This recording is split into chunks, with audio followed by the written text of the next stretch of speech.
हम लोग पहुंच गए हैं अभी एक नए ऐसे खेत में कि जिसका रिजल्ट आप देख करके दंग रह जाएंगे। तो सबसे पहले हम लोग ये आर्टिफिशियल गेट को इन होते हैं और ये है बैगन का खेत। इतना सारा फ्रूटिंग नीचे पड़ा हुआ है कि आप लोग देख करके आप सोच रहे होंगे कि ये क्या है और क्यों है। ये फसल लगभग साल भर से ज़्यादा हो चुका है, 13 या 14 महीने का। हम लोग बैगन के बारे में बोलते हैं कि बहुत लंबा चलता है और लोग बोलते हैं कि नहीं, ऐसा कैसे हो सकता है, ऐसा कैसे पॉसिबल है। ये वो खेत है जिसका वीडियो मैंने पहले भी बनाया, आपको आई बटन में कहीं दिखेगा। उसका डेट और अभी का डेट आप मैच करेंगे ना तो आपको समझ में आ जाएगा कि कितना अंतर है और कितना ज़्यादा प्रोडक्शन है। हाइट इसकी जो है वो 5 फीट से प्लस है, अभी और बढ़ाया जा सकता था, रोका गया है। रेट थोड़ा सा अप डाउन होते रहता है। दूसरे फसलों में फार्मर का ज़्यादा ध्यान है हम लोग अगर ऐसे देखें, लेकिन जो प्रोडक्शन के मामले में है वो ग्राफ्टेड में इतना ज़्यादा प्रोडक्शन है, इतना ज़्यादा इसका लॉन्ग लास्टिंग, इतना ज़्यादा लाइफ है, वो नॉर्मल में नहीं है। आप लोग बैगन लगाते होंगे तो 4 से 5 महीने 6 महीने तक में, 6 महीना मैक्सिमम है, कोई भी हाइब्रिड को ले लीजिए वो चलता है। लेकिन यहाँ पे आप जो ये जो आप बैगन देख रहे हैं ये साल भर से ज़्यादा 13 या 14 महीना हो चुका है। पिछला 2 वीडियो मैंने इस खेत में बना चुका है। अभी इसका जो मैं आपको ऐसे दिखाऊं कि यहाँ देखिए ये फ्लॉवरिंग आपको दिख रहा होगा, कई सारे रोग लगे हैं, इसमें कोई दो मत नहीं है। कुछ पौधे खराब हुए हैं। आपको मैं एक चीज़ और दिखाता हूँ कि जो इसमें तना छेदक है वो कितना परेशान कर रहा है। अगर ऐसे हम लोग देखें, ये जो तना छेदक है इसमें आप देखेंगे कि इसमें एक इल्ली कीड़ा है, ध्यान से देखिएगा। तो एक इल्ली कीड़ा आपको तना छेदक में, ये होता क्या है कि एक मक्खी होती है, वो नर्म वाले तने को, जैसे ये तना नर्म है, सॉफ्ट है, तो इसमें डंक मारेगी और उसका जो पॉइजन है वो अंदर रह जाता है और धीरे से वो इल्ली बन जाता है। इल्ली उस पूरे डाल को सुखा देती है। जैसे मान लीजिए यहाँ उसने डंक मारा तो ऊपर का हिस्सा पूरा सूख जाएगा। इसके लिए लोग ये ग्लास ट्रैप यूज़ करते हैं ताकि इसमें जो फल मक्खी है या तना छेदक बोले या फल छेदक बोले, वो मक्खी इसमें आकर्षित होती है। इसके सेंट से इसमें एक खुशबू आ रही है, आप लोग भी फील करेंगे कभी अगर यूज़ करेंगे तो। इसमें से जाने के बाद में उसको वहाँ पे उसका सर घूमने लगता है, चक्कर आता है, मर के स्टोर हो जाता है। यहाँ पे देखेंगे तो ये स्टोर पड़े हुए हैं। ये मेल मक्खी होती है और ये जैसे ही ख़त्म होती है तो इसका जो फीमेल है वो वर्क करना बंद हो जाता है। तो ये इल्ली से छुटकारा पाने के लिए सबसे सस्ता दवा ये है। अब आते हैं हम लोग प्रोडक्शन के बारे में। एक पौधे से मैंने कई वीडियो में बताया था कि 100 किलो तक प्रोडक्शन लिया जा चुका है ग्राफ्टेड बैगन में। अब ग्राफ्टेड बैगन में अब क्या होता है कि कई बार आपके यहाँ कौन सी वैरायटी चलती है वो डिपेंड करता है। हमारे यहाँ VNR 212 चलता है, इसका प्रोडक्शन सबसे ज़्यादा हाई है। कई बार होता है कि हमारे यहाँ तो भाई 50 किलो ही आया, हमारे यहाँ 30 किलो आया, आपने 100 किलो बताया था। 100 किलो मैंने VNR 212 अगर है तब आएगा, बाकी का प्रोडक्शन कम आता है। VNR 218 जो है इसी की वैरायटी है, VNR की ही, लेकिन उसका प्रोडक्शन इससे आधा भी नहीं है। मतलब अगर इसमें 50 किलो तो उसमें 20 किलो भी नहीं है। तो इस चीज़ को आपको ध्यान देना है। मेरी बातों को ऐसा मत लीजिएगा कि आपके यहाँ भी कोई वैरायटी है उस पर आपने ग्राफ्टिंग करा लिया तो वो भी उतना प्रोडक्शन देगा, ऐसा ज़रूरी बिल्कुल नहीं है। बहुत ज़्यादा इसमें फल मक्खी जो है वो डंक मारी है, हम लोग उसको तना छेदक बोलते हैं। आप लोग एक डाल ये देख सकते हैं, ये जो मुरझाया हुआ डाल है ये कोई अलग बीमारी नहीं है। एक डाल यहाँ देख सकते हैं, एक डाल आप यहाँ देख सकते हैं।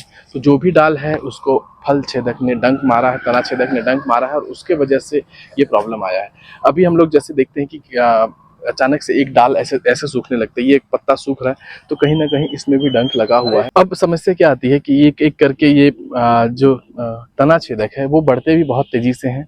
अगर उसको कंट्रोल नहीं किया गया तो इसका जो नए पत्ते हैं, नए डाल हैं, नए कंचे हैं, वो किसी को नहीं बख्शेंगे, पूरे में डंक मार मार के वो खत्म कर देते हैं। इसके बाद में जैसे आता है फल, फल आने के बाद उसमें भी एक छेद होता है। बैगन में देखिएगा बहुत ज़्यादा छेद आपको मिल जाते हैं कई बार अगर उसमें दवाई नहीं चली गई है और अगर ये ट्रैप नहीं लगाया गया है। ट्रैप आसानी से मिल जाता है बाज़ार में, लगभग 55-60 रुपए का मिल जाता है और अगर आप होलसेल में लेते हैं तो 36 से 40 रुपए के बीच में ये मिल जाता है दुकान पे लगाने के लिए। आपको लिंक डिस्क्रिप्शन में मिल जाएगा या मेरा नंबर मिल जाएगा, आप वहाँ से इंक्वायरी ले सकते हैं। हम लोग अब बात कर रहे हैं कि इसके हाइट की, तो कहीं पे आप पौधा देख रहे हैं कम हाइट है, कहीं पे ज़्यादा है, इधर खेत में और ज़्यादा है। तो होता क्या है कि इसमें एक 19-19-19 का खाद चलाया जाता है। अगर वो खाद आप ज़्यादा डालेंगे तो ये ग्रोथ लेते लेते हाइट बहुत बढ़ जाएगी। हमारे पास में जो खूंटे हैं उसकी जो हाइट है वो कम है, उसकी जो हाइट है वो कम है, तो इसलिए इसको नहीं बढ़ाया गया है। वो फर्टिलाइज़र अब इसमें बंद कर दिया गया है।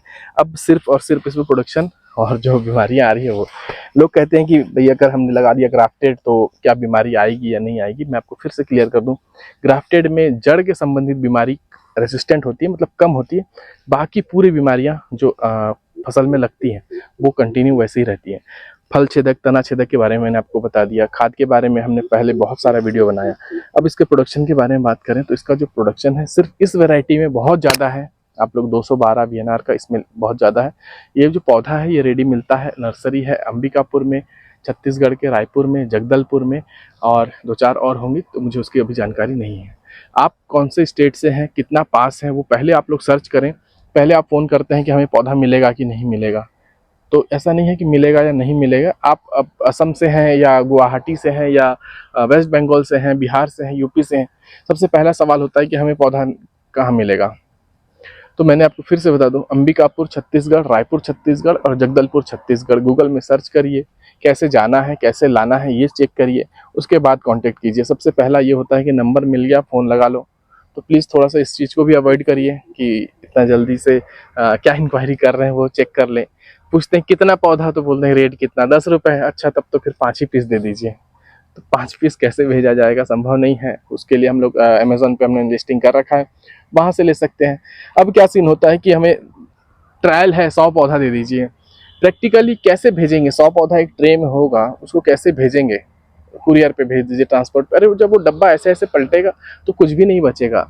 आप लोग जो फार्मर हैं वो समझिए कि पौधा को भेज पाना, जिसके पेट में कटिंग है, जिसके जॉइंट है, उसको कैसे आपके पास तक भेजा जाए।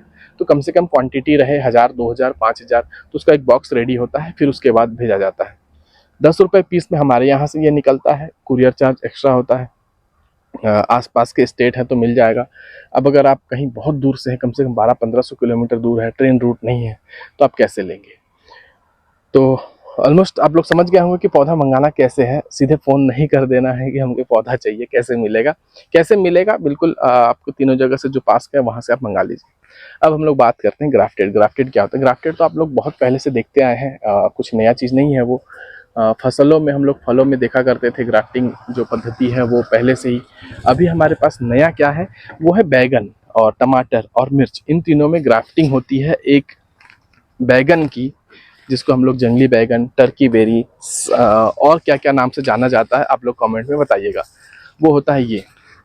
इसमें कांटे हैं, बीच बीच में गुलाब जैसा कांटा भी दिख रहा है, पत्ते इसके अलग होते हैं।